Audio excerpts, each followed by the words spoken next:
नमस्कार। आज इस वीडियो में मैं आपसे दो टॉपिक पर डिस्कशन करूंगा। जो सबसे पहला टॉपिक है वो है कोवैक्सीन, जिसको ऐसा बताया जा रहा है कि भारत का सबसे पहला कोरोना वायरस वैक्सीन है और आईसीएमआर ये दावा कर रही है कि ये वैक्सीन 15 अगस्त तक तैयार हो जाएगा। अब इस दावा में कितना दम है, इस बारे में आज हम इस वीडियो में बात करेंगे। और जो दूसरा टॉपिक है वो ये है कि ये 59 ऐप्स बैन करने के बाद चाइना को आखिर कितने रुपए का नुकसान हुआ और इससे चाइना कितना बौखलाया हुआ है। मैं आपको एक बात पहले ही बता दूं कि चाइना डेफिनेटली बौखलाया हुआ है और चाइना पागलों जैसा धमकी दे रहा है इंडिया को कि मैं ये कर लूँगा वो कर लूँगा, बिना सोचे कि अगर वो ये सब करता है तो उसका सबसे ज़्यादा नुकसान है। क्या है ये माजरा, क्या धमकी दे रहा है चाइना, ये सब मैं आज इस वीडियो में आपको बताऊंगा। तो एक इम्पॉर्टेंट वीडियो है, इस वीडियो को पूरा ज़रूर देखना। तो गाइस बिना देर के वीडियो को स्टार्ट करते हैं। कोवैक्सीन, जिसको बताया जा रहा है कि भारत का सबसे पहला कोरोना वायरस वैक्सीन है, इसको भारत बायोटेक लिमिटेड, आईसीएमआर और एनआईवी ने पार्टनरशिप में मिलकर बनाया है। एनआईवी मतलब नेशनल इंस्टीट्यूट ऑफ वायरोलॉजी। तो ये एकदम इंडिजिनियसली मेड वैक्सीन है, मेड इन इंडिया वैक्सीन है। यहाँ तक तो सही था, लेकिन प्रॉब्लम यहाँ पर क्रिएट हो गई जब आईसीएमआर ने दावा कर दिया कि वो 15 अगस्त तक ये वैक्सीन रेडी कर देगी।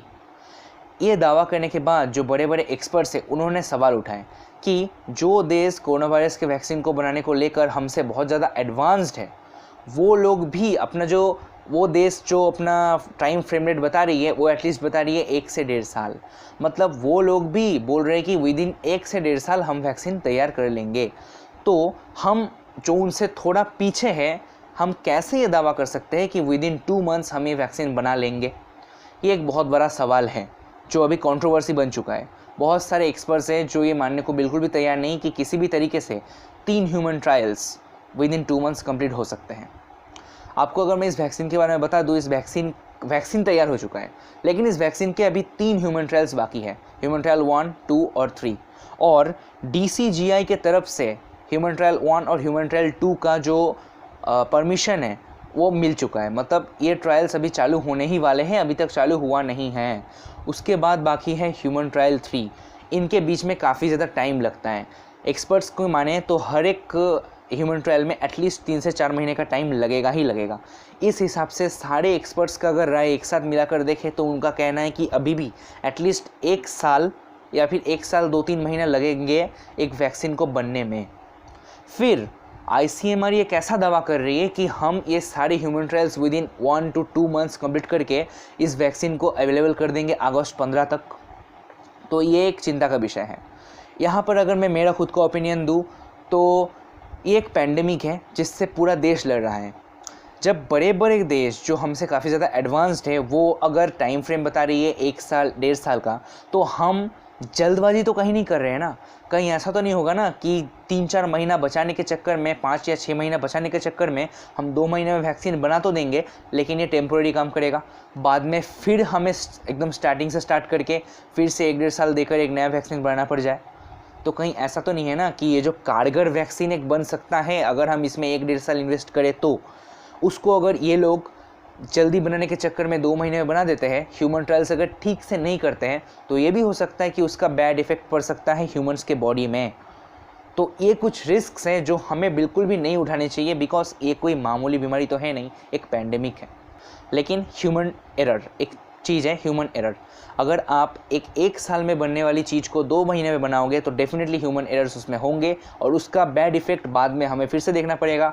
हो सकता है कि वैक्सीन बनने के बाद भी हमारे देश में कोरोना का अटैक कंटिन्यू रहे। तो ये तो हो गया मेरा फर्स्ट टॉपिक। अब जो मेरा सेकेंड टॉपिक है वो ये है कि जो इंडिया ने 59 चाइनीज़ ऐप्स को बैन कर दिया, उससे मैं 59 ऐप्स की अभी बात नहीं कर रहा हूँ, मैं सिर्फ टिकटॉक की बात कर रहा हूँ। येस, टिकटॉक के वजह से जो टिकटॉक के पेरेंट कंपनी है बाइट डांस, उस कंपनी को $6 बिलियन का नुकसान होगा। $6 बिलियन मतलब 600 crore dollar, which is a huge amount सिर्फ उस एक कंपनी के। और आपको बता दूं, उस एक टिकटॉक को छोड़कर जो बाकी 58 ऐप्स है उन सबको मिलाकर भी इतना बड़ा नुकसान नहीं होगा चाइना का जितना अकेला उस टिकटॉक ऐप से होगा। तो टिकटॉक, तो इससे आप समझ सकते हैं कि टिकटॉक हमारे देश में कितना बड़ा जो उसका जड़ है वो बैठा चुका था। वो तो अच्छा है कि जल्द ही, मतलब इस कॉन्फ्लिक्ट के टाइम पे ही बैन कर दिया गया, नहीं तो बाद में क्या होता कौन जाने। अब यहाँ पर एक पॉइंट आउट करने वाली चीज़ है, बहुत ही इंपॉर्टेंट चीज़ है। तो आपको एक कंपनी के बारे में डेफिनेटली पता होगा, टेंसेंट। यस, बहुत ही फेमस कंपनी है, पबजी टेंसेंट ने बनाई है। तो ये जो टेंसेंट कंपनी है, इस कंपनी के 4-5 एप्लीकेशंस बैन हो चुके हैं इन्हीं 59 एप्लीकेशंस के अंदर। तो टेंसेंट कंपनी एक चाइनीज़ कंपनी है, इसलिए तो बैन किया उनके ऐप्स को। तो यहाँ पर एक सवाल उठता है कि आप एक चाइनीज़ कंपनी के गिने चुने 5-6 ऐप्स को बैन कर दोगे, बाकी को बैन नहीं करोगे, तो फिर उससे फ़ायदा क्या हुआ? तो वो अगर पहले उन ऐप से हमारा डेटा चुराता था, तो अभी वो ऐप बैन हो जाने के बाद अभी इन ऐप से डेटा चुराएगा। कॉमन सी बात है ना, अगर वो चोर है तो कहीं ना कहीं से डेफिनेटली चुराएगा। हो सकता है पबजी मोबाइल से ही चुरा रहा हो, हु नोज़।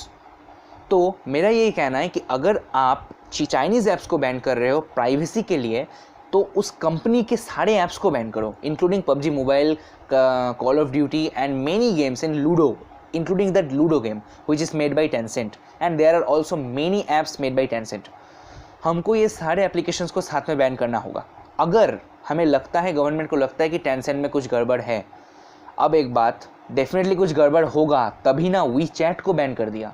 वी चैट जो कि एक बहुत बड़ा चैटिंग एप्लीकेशन था, टेंसेंट ने डेवलप किया था, उसको भी इंडिया ने बैन कर दिया। तो डेफिनेटली कहीं ना कहीं ये टेंसेंट कंपनी इंडिया के लिए एक थ्रेट है। तो अगर थ्रेट है तो उसके सारे ऐप्स को बैन करने चाहिए, क्योंकि Chinese apps is currently equivalent to anti national apps. Recently 2 दिन पहले की बात है, यहाँ पर आपको दिख ही रहा होगा, पंजाब के एक लड़के ने पबजी मोबाइल में अपने पेरेंट्स के अकाउंट से 16 लाख रुपए इन्वेस्ट किए। किस चीज़ पर इन्वेस्ट किए? स्किन्स पर, गन स्किन्स पर, बहुत कुछ है, तो उस पर इन्वेस्ट किए। जस्ट इमेजिन, 16 लाख मतलब 1.6 मिलियन रुपीज़। यही पैसा चाइना क्या करेगा? हैकर्स को देगा, जिससे उनका टेक्नोलॉजी और हाई होगा, और यही पैसा वो, इसी पैसे से वो गन्स बनाएंगे, टैंक्स बनाएंगे, एरोप्लेन्स बनाएंगे, फाइटर एयरक्राफ्ट्स बनाएंगे और हमारे खिलाफ इस्तेमाल करेंगे। और जैसे उस गलवान वैली में हमारे 20 जवान शहीद हो गए, वैसे और ज़्यादा शहीद होते रहेंगे। तो ये कब तक चलेगा? एक तरीके से हम ही खुद फीड कर रहे हैं चाइनीज़ कंपनीज़ को, चाइना को, कि आओ हमें मारो। यस, हम खुद फीड कर रहे हैं। जैसे इस पंजाब के लड़के ने 16 लाख रुपए इन्वेस्ट कर दिया। 16 लाख, जस्ट इमेजिन। करोड़ों लोग हैं जो 16 लाख रुपए पूरे लाइफ को मिलकर भी इतना कमा नहीं सकते, और इसने इस गेम में, इस चाइनीज़ इस एंटी नेशनल गेम में इन्वेस्ट कर दिया। तो कहीं ना कहीं मेरा ये जो ओपिनियन है, अगर पता नहीं आपको कैसा लग रहा है, लेकिन सारे चाइनीज़ ऐप्स को बैन करने चाहिए। अगर टेंसेंट का आपने 5 ऐप बैन किया है, तो आपको पबजी मोबाइल भी बैन करना पड़ेगा, कॉल ऑफ ड्यूटी भी बैन करना पड़ेगा, इवन दैट लूडो भी। अब आते हैं कि इस बैन से चाइना को क्या इफेक्ट पड़ा है, चाइना क्यों बौखलाया है, और चाइना क्या इंडिया को धमकी दे रही है। तो चाइना इंडिया को ये धमकी दे रहा है कि आपने हमारे साथ डिस्क्रिमिनेशन किया है, हम WTO में आपके खिलाफ कंप्लेंट करेंगे। तो मैं आपको शॉर्ट फॉर्म में WTO के बारे में कुछ बता दूं, तो WTO है वर्ल्ड ट्रेड ऑर्गेनाइजेशन। इस दुनिया में जितने भी कंट्रीज़ हैं, उन सबका एक पार्टनरशिप का एक एग्रीमेंट, कि कोई भी किसी भी देश को मना नहीं कर सकता अगर स्कैरसिटी है तो। मतलब देखिए, अगर हमारे देश को किसी चीज़ की ज़रूरत है और कोई हमको ऑफ़र कर रहा है, और अगर हम उनको मना कर रहे हैं, तो हम WTO के जो गाइडलाइंस है उसको ब्रेक कर रहे हैं। लेकिन हमारे पास वो चीज़ मौजूद है, हमें उसका स्कैरसिटी नहीं है, उसका नीड नहीं है, फिर भी कोई कंट्री अगर हमें ऑफ़र करती है, अगर तब हम उसको रिजेक्ट करते हैं, तो हम WTO के गाइडलाइंस को ब्रेक नहीं कर रहे हैं। अगर इस तरीके से देखा जाए तो चाइना से हम ऑलमोस्ट टोटली चाइना पर डिपेंडेंट है। तो चाइना चाहे तो डेफिनेटली WTO में कंप्लेंट कर ही सकता है कि हमारे एप्लीकेशंस को, चाइनीज़ एप्लीकेशंस को बैन कर दिया गया, और इससे इंडिया के ऊपर बैड इफेक्ट डेफिनेटली पड़ेगा। World trade organisation definitely pressure डालेगा इंडिया पर। लेकिन यहाँ पर चाइना एक चीज़ मिस कर रहा है, बहुत ही इंपॉर्टेंट चीज़। आपको शायद नहीं पता, चाइना में गूगल बैंड है, चाइना में फेसबुक बैंड है, चाइना में यूट्यूब बैंड है।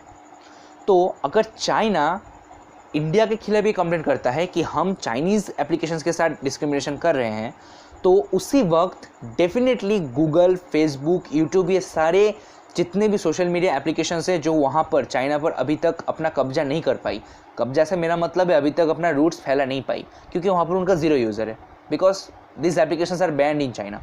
तो उनको भी वर्ल्ड ट्रेड ऑर्गेनाइजेशन में कंप्लेन करना चाहिए चाइना के खिलाफ, जिससे चाइना इंडिया के खिलाफ कंप्लेन करे इन 59 ऐप्स को बैन करने की वजह से, और उल्टा WTO चाइना पर प्रेशर डाले फेसबुक, यूट्यूब, गूगल को अपने देश में ना चलाने की वजह से।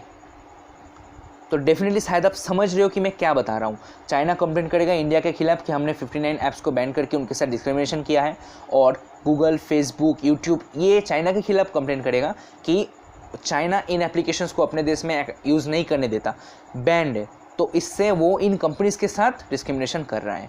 तो इससे एक दोनों तरफा एक गर्मा गर्म का मामला हो जाएगा। ऐसा नहीं कि सिर्फ हम ही दबेंगे, चाइना को भी वर्ल्ड दबाएगा। बिकॉज अभी का जो कंडीशन है पूरा वर्ल्ड लगता है हमारे साथ ही है। मैं ऐसा बोल रहा हूँ हमारे साथ है, लेकिन आई नो दैट सब इसका मामला है बेटे, सब इसका। यस, ओके गाइस, उम्मीद है मेरा ये वीडियो आपको पसंद आया। अगर आपको मेरा वीडियो थोड़ा अच्छा लगा तो प्लीज़ मेरे चैनल को सब्सक्राइब करके वीडियो को लाइक ज़रूर करना, और अगर आपके फ्रेंड सर्कल में शेयर करने लायक है तो डेफिनेटली शेयर करना, क्योंकि शेयर एक बिल्कुल एक्सटर्नल चीज़ है, वो आपकी मर्ज़ी है। बट प्लीज़ चैनल को सब्सक्राइब ज़रूर करना अगर आप अभी तक देख रहे हो तो। ओके, मिलते हैं फिर अगले वीडियो में। जय हिंद।